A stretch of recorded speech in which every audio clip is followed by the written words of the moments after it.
कहानी की शुरुआत होती है सुनसान रेगिस्तान से, जो दूर दूर तक कोई भी घर नहीं है, यहाँ तक कि कोई इंसान भी नहीं है। इस इलाके में सिर्फ एक ही घर है, वो घर है रघु का, जो कि रेलवे का एक गेटमैन है, जिसका काम ट्रेनों को हरी झंडी दिखाना होता है। इस पटरी पर सिर्फ 3 ट्रेनें गुजरती हैं। इनकी टाइमिंग रघु बहुत अच्छे से जानता है, पिछले 10 सालों से करता आ रहा है। 10 सालों से रघु ने ना तो किसी इंसान को देखा, ना किसी इंसान से बात की। एक दिन जब रघु ट्रेन को हरी झंडी दिखा रहा होता है, तभी उसकी नज़र पड़ती है कि ट्रेन से कोई लड़की कूद चुकी है, जिस वजह से वो पूरी तरह से ज़ख्मी और बेहोश हो चुकी है। इसीलिए रघु उस लड़की को कंधे पर उठाकर अपने घर ले आता है। रघु के लिए यह बहुत बड़ी बात है, क्योंकि पिछले 10 साल से रघु ने ना किसी इंसान को देखा, ना किसी से बात की। इसलिए वो उस लड़की को छूने की कोशिश करने लगता है, लेकिन तभी अचानक उस लड़की को होश आ जाता है। वो रघु को देखकर बुरी तरह से डर जाती है।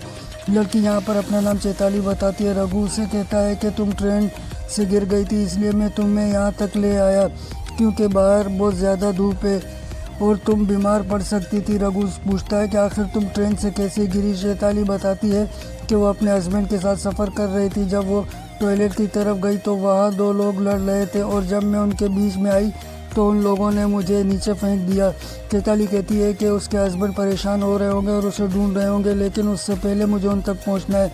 वो बताता है कि दूर दूर तक कोई भी घर नहीं और ना ही कहीं तक जाने का ज़रिया। अगर तुम्हारे हस्बैंड तुम्हें ढूंढने के लिए आएंगे तो वो यहीं आएंगे, इसलिए तुम्हें यहीं पर रुकना चाहिए। लेकिन चैताली रघु की बात नहीं मानती और निकल पड़ती है। चैताली बहुत दूर तक जाती है, लेकिन दूर तक कुछ भी नज़र नहीं आता।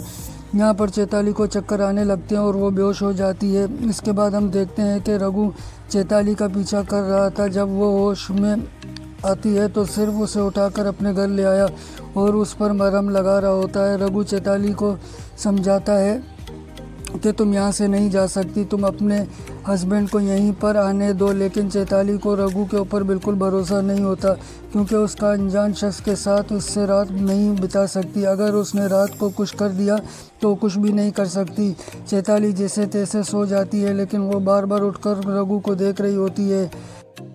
रघु को लगता है शायद चैताली कंफर्टेबल नहीं है, इसलिए वो घर से बाहर चला जाता है। कहता है जब देखते हैं कि रघु बाहर चला गया, तब जाकर वो सुकून की नींद सोती है। अगले दिन सुबह जब होती है तो रघु अपनी डेली रूटीन स्टार्ट कर देता है। वो सुबह 4:30 बजे उठता है, बहुत दूर से पानी लेकर आता है। सुबह सुबह एक ट्रेन भी आती है जिसे हरी झंडी दिखानी होती है। रघु पिछले 10 सालों से यही रूटीन फॉलो कर रहा है और आज तक वो किसी भी ट्रेन का टाइम नहीं भूला। रघु यहाँ पर चैताली को बताता है कि उसने पिछले 10 सालों से किसी भी इंसान से बात नहीं की है, इससे बात करना काफ़ी पसंद है।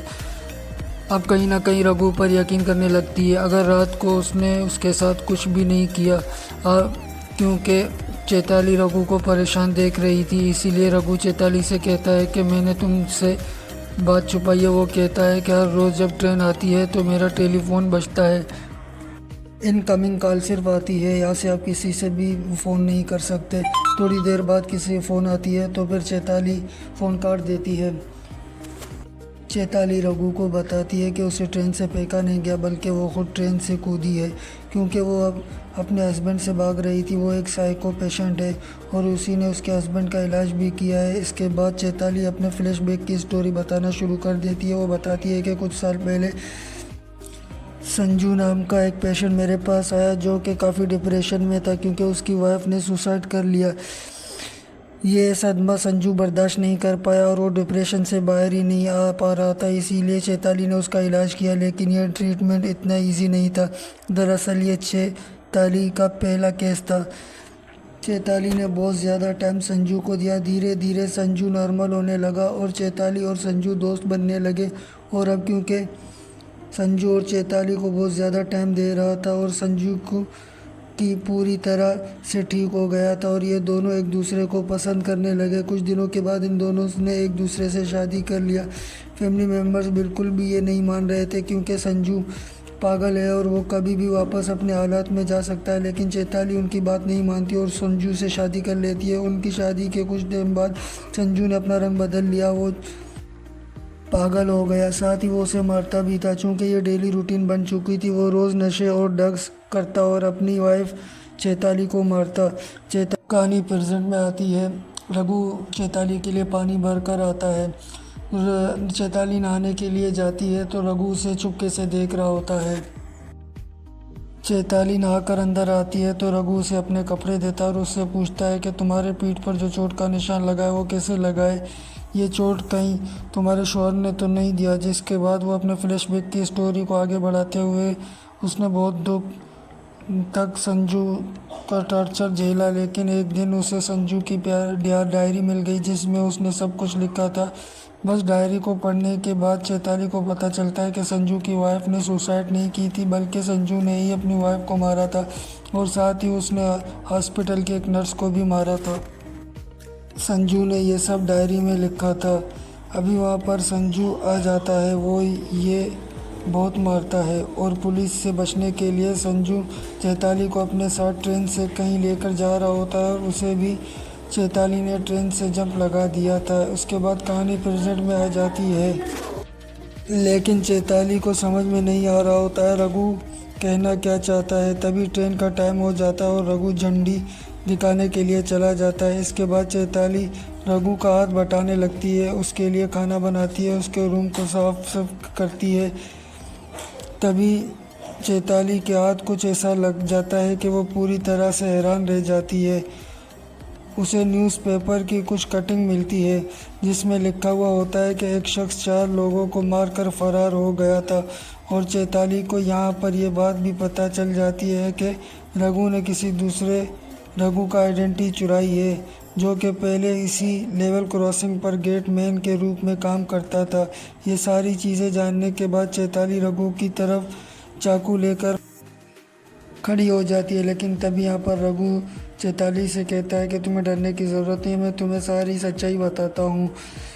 फ्लैशबैक में चली जाती है, स्टोरी बताने लगता है कि मेरी माँ ने मेरे लिए एक लड़की पसंद की थी और पहली मुलाकात में मैंने उस लड़की को अपनी सारी सच्चाई बता दी। उसने बताया कि मैं एक लड़की से प्यार करता था, लेकिन उस लड़की ने मुझे धोखा दे दिया। पर एक अमीर आदमी ने उस शादी कर ली। जो जिस लड़की से मैं शादी करने वाला था उसका कोई भी फ्रेंड नहीं था और वो भी मुझसे शादी करने के लिए मान जाती है। जिसके बाद मेरी शादी हो जाती है और कुछ 1 महीने के बाद मेरी वाइफ अपने एक कज़न को बुला लेती है। वो इसीलिए क्योंकि मेरे कुछ खेत थे, यहाँ पर काम करने के लिए मुझे बहुत मेहनत लगती थी, इसीलिए मेरी वाइफ ने अपने कज़न को यहाँ पर काम करने के लिए बुलाया था। कुछ टाइम के बाद एक बच्चे का बाप बन गया और कुछ सालों के बाद हमारे 2 बच्चे हो चुके थे। इसके बाद मेरी वाइफ ने मुझसे कहा कि मुझे और बच्चे नहीं चाहिए, तुम अपनी नसबंदी करा लो। तो मैं अपनी वाइफ की बात मानते हुए अपने नसबंदी करवाने के लिए एक डॉक्टर के पास चला गया। डॉक्टर ने मुझे बताया कि तुम्हें नसबंदी कराने की ज़रूरत नहीं क्योंकि तुम कभी बाप नहीं बन सकते। ये सुनकर मेरी पूरी तरह से हैरान हो गया। इसके बाद जब मैं अपने घर पहुंचा तो मैं और ज़्यादा हैरान हो गया क्योंकि मेरे 5 और कज़न एक साथ थे। ये देखने के बाद समझ जाता हूँ कि मेरी वाइफ का अफेयर जो 2 बच्चे हैं वो भी इसी कज़न के हैं, मतलब मेरी कोई फैमिली नहीं है। ये सारी चीज़ें देखने के बाद मुझे बहुत ज़्यादा दर्द हुआ और मैंने इन चारों को मार दिया, मतलब कि रुको की वाइफ, इसके कज़न और दोनों बच्चों को उसने मार दिया। उसके बाद कहानी वापस प्रेजेंट में आती है। रघु चैताली को बताता है कि शायद मेरी जगह पर कोई भी होता तो वो भी यही करता। अब चैताली भी रघु को हौसला देने लगती है, उसे सपोर्ट देने लगती है। उसे कहता है कि तुम्हारी जगह पर कोई भी होता तो वो भी यही करता। रघु चैताली को बताता है कि जब मैंने उन चारों लोगों को मारा तो पुलिस से बचने के लिए वो यहाँ तक भाग निकला। यहाँ पर उसे रघु नाम का एक आदमी मिला जो कि गेटमैन था और उन्हीं के साथ काम करने लगा, खेत में हाथ बटाने लगा, जिसे वो वहीं पर कुल मिल गया। एक दिन अचानक उसकी मौत हो गई और तब से वो यहीं पर गेटमैन का काम कर रहा है और उसी तरह 10 साल हो चुके हैं। इसके बाद चैताली रघु को ऊपर तरस आने लगता है। उसके साथ ज़्यादा बुरा हुआ है कि वो कुछ दिन तक यहीं पर रहेगी, इसीलिए वो रघु के साथ काम में हाथ बटाने लगती। चैताली जब दूर पानी भरने के लिए जाती है तो संजू यहाँ पर आ जाता है। यहाँ पर रघु से पूछता है कि क्या तुमने यहाँ पर एक औरत को देखा है। साफ साफ मना कर देता है। वो कहता है कि उसने किसी भी ऐसी औरत को यहाँ पर नहीं देखा। यहाँ पर संजू बताता है कि उसको वाइफ का ट्रीटमेंट चल रहा है, वो पूरी तरह से पागल है। उसका नाम शेखा है और वो अपने मन से ही उल्टी सीधी बातें बताने लगती है और कहने लगती है कि मैं एक डॉक्टर हूँ, अगरचे किसी के साथ रह रही है तो उसे जानलेवा ख़तरा भी हो सकता है। अगर तुमने उस लड़की को देखा है तो मुझे बता दो। मेरी वाइफ शेखा का इलाज चल रहा है और मेरा नाम डॉक्टर संजू है। ये सारी बातें सुनने के बाद यहाँ पर रघु को यकीन नहीं हो रहा होता है, आखिर वो किसके ऊपर यकीन करे। तभी संजू चैताली को लेकर आता है और रघु से कहता है तुमने झूठ क्यों बोला, और उसको लेकर जाने लगता है। और रघु संजू से कहता है कि तुम चैताली को छोड़ दो, हम दोनों यहाँ पर खुश रहेंगे और उसे मेरे साथ रहने दो। संजू ये सारी बातें सुन ही रहा होता है, उसे कोई पीछे से आके मारता है और यह हमें पता चलता है कि ये चैताली होती है जो संजू को मार देती है। रघु ये सब चैताली से पूछता है कि तुमने क्यों मारा उसको। फिर जो है ना रघु भी संजू को मारने लगता है, जिससे पता चलता है कि डॉक्टर ही संजू है जो सच बता रहा था।